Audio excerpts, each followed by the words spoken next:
En la misma línea, en otra investigación, se planteaba esto, ¿no? ¿Cuáles serían las capacidades? Dijimos las cosas que faltaban o las que fallaban. Bueno, ¿cuáles son las capacidades? ¿Cómo tendrían que ser? Bueno, tener un yo maduro e integrado, capacidad para hacer vínculos. ¿Ven cómo es como el blanco y el negro del anterior, ¿no? Capacidad para identificarse con un rol, capacidad de comunicación y diálogo. Sobre estas fortalezas uno tendría que trabajar. Si uno dijera, bueno, recibo una familia que está en estado de vulnerabilidad. Y como yo les decía, elegimos el adulto protector, ese adulto que nos parece que va a poder hacerse cargo de enfrentar ciertas situaciones. Bueno, tendríamos que ver cuáles de estas características puede este adulto empezar a tener para hacerse cargo de estos niños y que no estén en un estado de vulnerabilidad. ¿Qué hacemos? Porque son menos cuartos. ¿Sigo un ratito más o corto? 10 minutos más. 10 más. Termino la idea porque...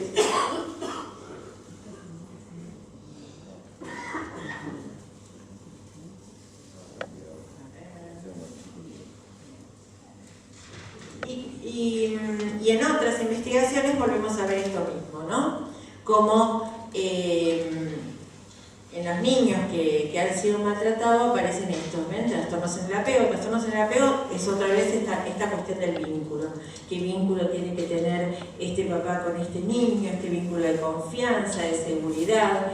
En una pareja parental donde se produce un abuso y hay uno de los dos, padre o madre, que abusa de uno de los niños, ese niño queda sometido al abuso de uno de los progenitores, pero también queda aislado del otro.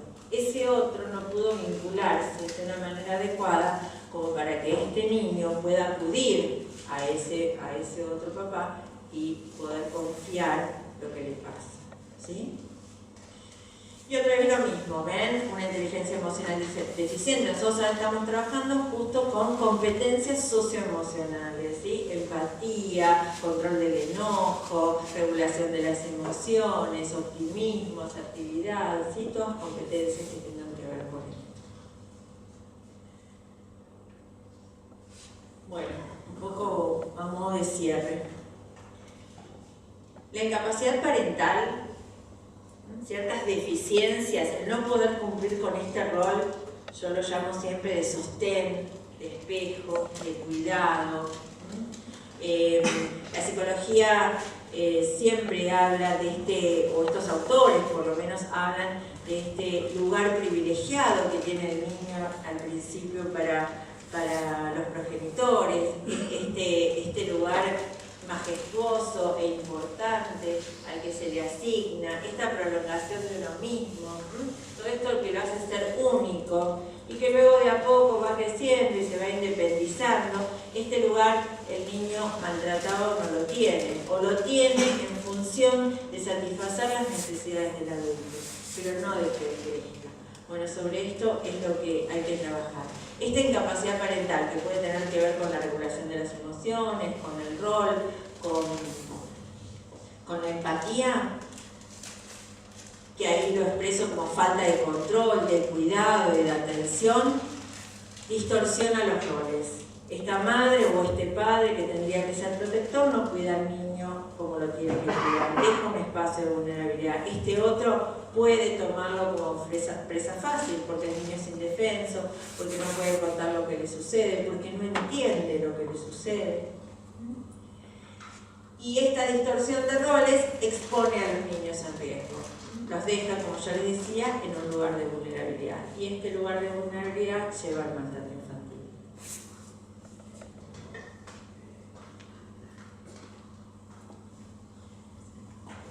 Así que como conclusión, y a lo mejor les sirvo a ustedes como para poder empezar a pensar sobre cómo operar sobre estas familias, el hecho de que estos padres no cuenten con esas competencias parentales suficientes es lo que permite, dadas las contingencias del devenir diario, que un niño quede en una situación de vulnerabilidad. Dejamos acá las preguntas. Gracias.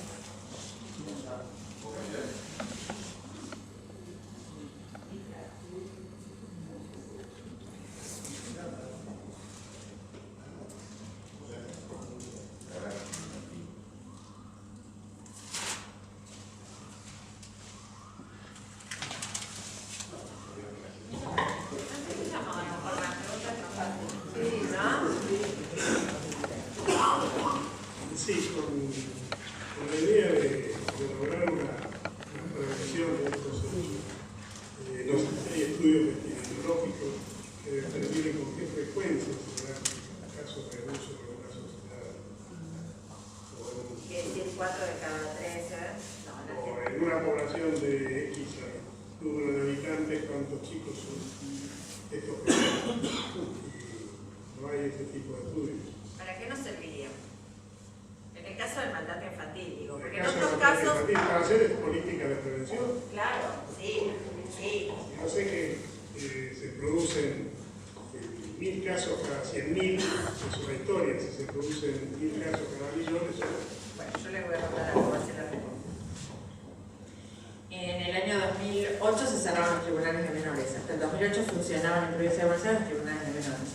Nosotros llegamos a tener 90 casos en el departamento judicial de San Isidro, nada más. De toda la provincia de Buenos Aires, el departamento judicial de San Isidro va de General Paz hasta Exaltación de la Cruz y desde Libertador hasta San Martín. Todo eso no es San Isidro, es el departamento judicial. Y ahí hasta Exaltación de la Cruz y de San Martín, que es hasta el río. Sí, yo dije Libertador. Para mí ya Libertador es el río. ¿No? Nosotros llegábamos a tener en un tribunal de menores, que eran 6, digo para que usted saque cuentas, 90.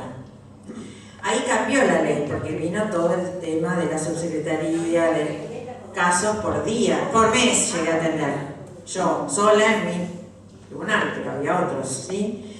Cuando cambia la ley, ya el maltrato físico y el abandono no se considera un delito penal, sino que se considera el ámbito de lo civil y pasar a las defensorías y a los servicios zonales y locales, que hoy en día están trabajando muy bien. En el 2008 recién arrancaban, hoy ya están trabajando mucho mejor. Y ahí la gente no tenía dónde iba a los tribunales de familia, pero la gente de familia todavía no sabía cómo trabajar con esto. Así que de 90 casos por mes pasaron a 1. Si no tengo dónde denunciarlos, no aparecen. Entonces esto es muy fluctuante, ¿sí? Lo que pasa es que, como pasa siempre en Argentina, los equipos sí saben de la incidencia del maltrato infantil. Es muy grande la incidencia del maltrato infantil en las familias, ¿sí? Muy grande. Entonces sí que hay que trabajar en prevención. ¿Fue una ventaja o no eso? Bueno, yo no soy... por un lado, parecía que... O sea, por un lado se cambiaron conceptualizaciones fuertes del ejercicio del patronato, ¿no? Como la justicia encargándose de administrar fondos para niños, porque también la justicia era la que administraba cuotas alimentarias o cuotas de dinero para niños con ciertas discapacidades o con ciertos problemas, y eso lo pasó del Poder Judicial al Poder Ejecutivo. Fue un cambio. Al principio fue difícil porque toda la gente que estaba formada para trabajar en eso dejó de trabajar en eso y tuvieron que volver a formar, era como empezar de nuevo, ¿no? Los que ya sabían trabajar sobre el maltrato, pero hoy en día, bueno, hay municipios que trabajan muy bien. ¿Sí? Yo te quería, me planteaba esto con respecto a esto que estamos haciendo nosotros. Vos estás en un juzgado, nosotros vamos a estar en una parroquia. ¿Quién trae al chico? Porque si es el entorno menor que es el que viene a consultar, digamos el padre o la madre, ¿quién trae al chico abusado a consultas? O de golpe viene con una consulta que graba en el colegio y vos empezás a detectar que lo que viene por ahí. La denuncia la hace un adulto al que el niño le pudo contar o un adulto que vio que esto pasó. Lo que yo creo que a ustedes les va a llegar, por eso hablaba de... Por eso yo les traje más el tema de las familias, ¿no? Porque a mí me parece que a ustedes lo que les va a llevar es una familia, supónganse, con violencia hoy llamada de género, ¿sí? Supónganse que viene esto. Pero tras esa, porque los maltratos son múltiples, entonces tras esta denuncia de maltrato o de carencia de alimentos, tenemos que empezar a buscar, por eso es muy poquito lo que hablamos hoy, a mí me hubiese gustado como explorar un poquito más estas concepciones de familia, ¿no? A ver, esta mamá que viene a pedir o viene a decir que le pasa esto, que le pasa... Se está ocupando, al mismo tiempo ustedes tienen que hacer prevención. Se está ocupando de este niño va todos los días a la escuela, este niño cumple con los sistemas de salud, este niño, y ahí vamos viendo si es cuidado, si no es cuidado, digamos, ahí nos vamos a dar cuenta. Y el tema que me pareció muy interesante, lo del rol protector, uno que podría no ser el padre y la madre, que es el que podría tomar ese papel. ¿Cómo lo detectás vos con el padre y la madre adelante, sin el resto de la familia? No, me parece tan fácil, ¿no? Uno tiene que convocar al resto de la familia. Claro. Sí.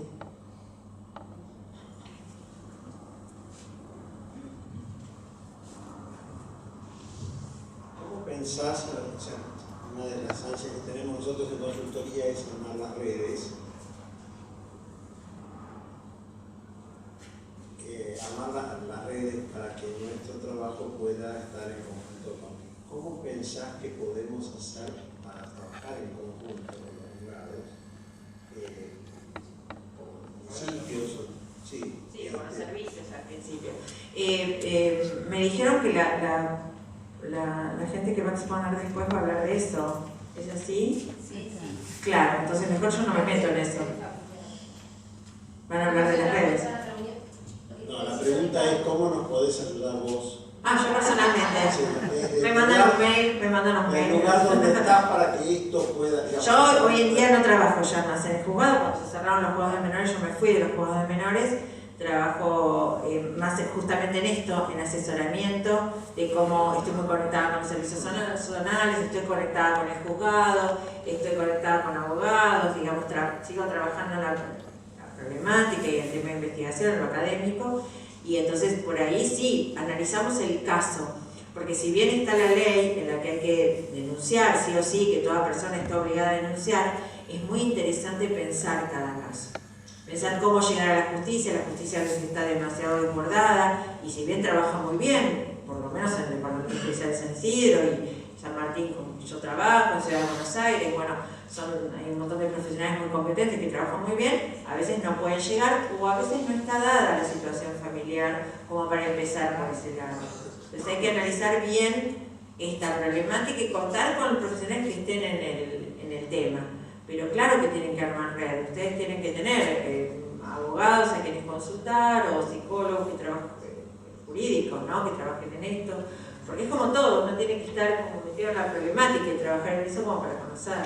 te vamos a pedir. No sé si contesté la pregunta. Te vamos a pedir eso. Bueno, cómo no, que hay acá dirección de mail, pero no voy.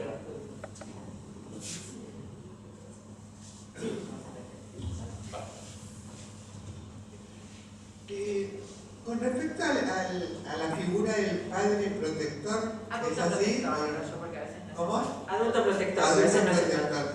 ¿Cuál es la fortaleza que encuentra dentro del seno familiar como para erigirse en esa función? Porque en realidad hay maltrato alrededor.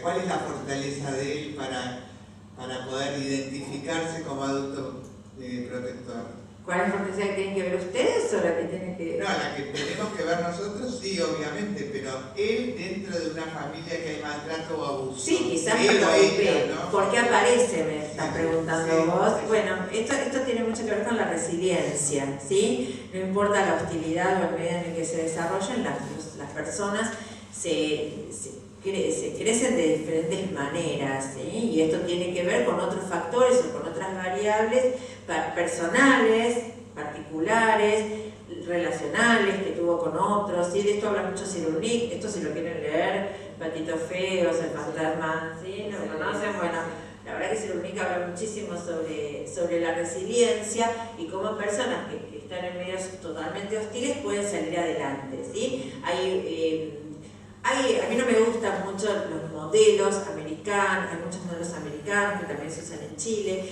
que hablan de este niño como presa fácil, como que hay niños que tienen predisposición a ser abusados.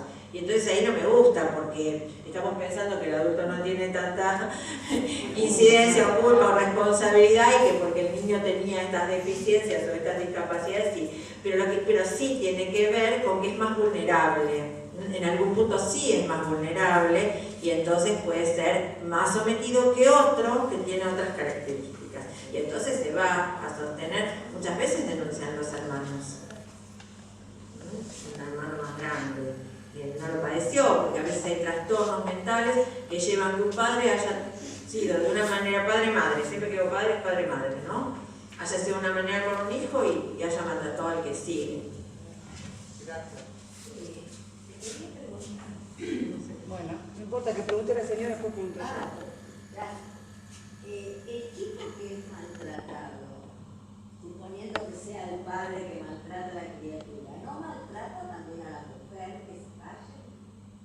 ¿Quién la maltrata? ¿El señor?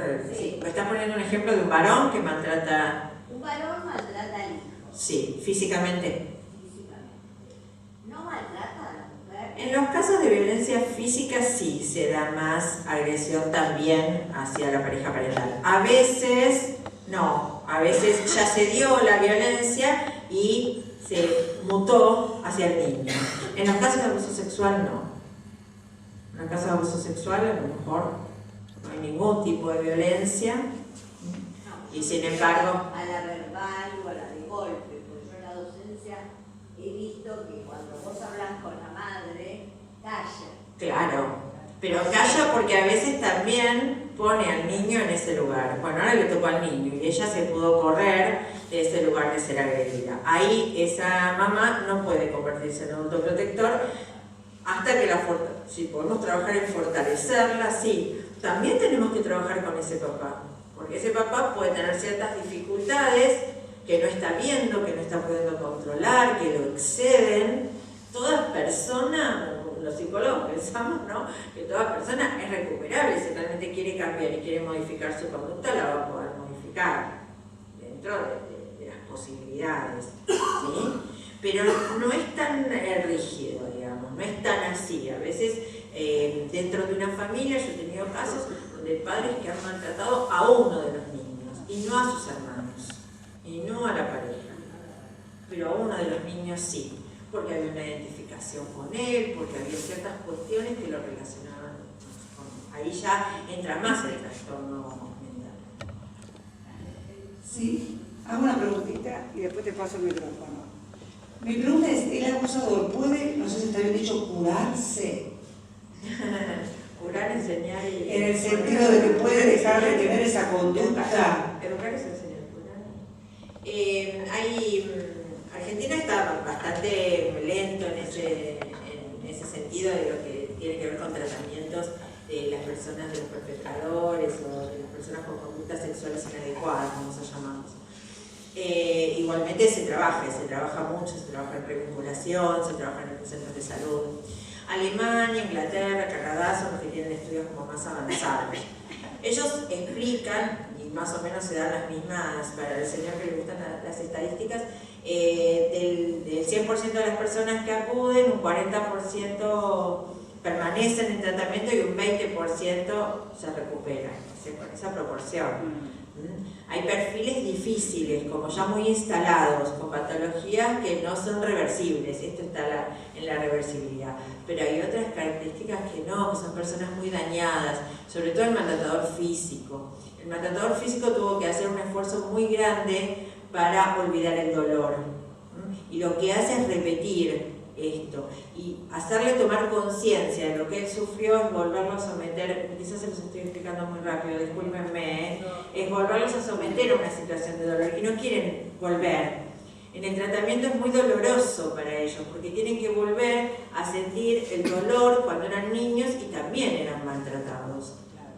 Pero si podemos hacer ese camino, yo he tenido padres, ¿no?, que primero niegan y después venir en el tribunal de menores, pero me acuerdo un caso clarísimo donde el señor vino y me dijo, yo creo que me levanté y me acosté en la cama de mi hija. Estoy casi seguro. Yo vengo a decir, iba preso, ¿entienden? La gravedad, porque también a veces decimos, si lo reconociera y hablara con su hijo, y esto sería diferente, el tratamiento, va preso, ¿no? Entonces, pero él vino y contó, y me empezó a contar lo que le pasaba en los hogares, cuando él vivía, porque era huérfano. Bueno, y ahí empieza todo. Esta persona seguramente iba a ser recuperable. O este otro que pudo transitar ese dolor. Y otros no pueden. Esto tiene que ver con la resiliencia de cada uno. Quería también volver a preguntar a los del equipo acá, a los que organizan esto, si esto les ha llegado casos así, si es algo, no creo que pase muchísimo, pero que haya pasado.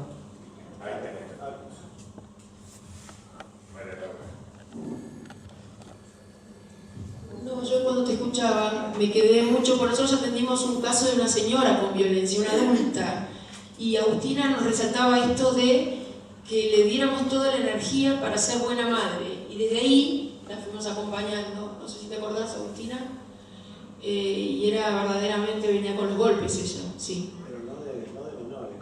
Pero bueno, pero había un hijo, Sí. era un hijo que era quizás este invisible que cada tanto aparecía, o que en la charla era ella, pero que nosotros teníamos que volver hacia el hijo. Pero ella maltrataba al hijo. No, el marido le pegaba a ella acudía y ella estaba como con una depresión y entonces nosotros acompañamos a ella en fortalecerla y en su rol de madre, que era lo que siempre había hecho bien, más allá de que el vínculo de la pareja era insostenible, finalmente volvió a Perú y está hoy con su hijo y cada tanto manda WhatsApp a uno del equipo, así que... El hijo vivía en ese ambiente, y sí, sentía y se escondía, porque no quería que se peleara.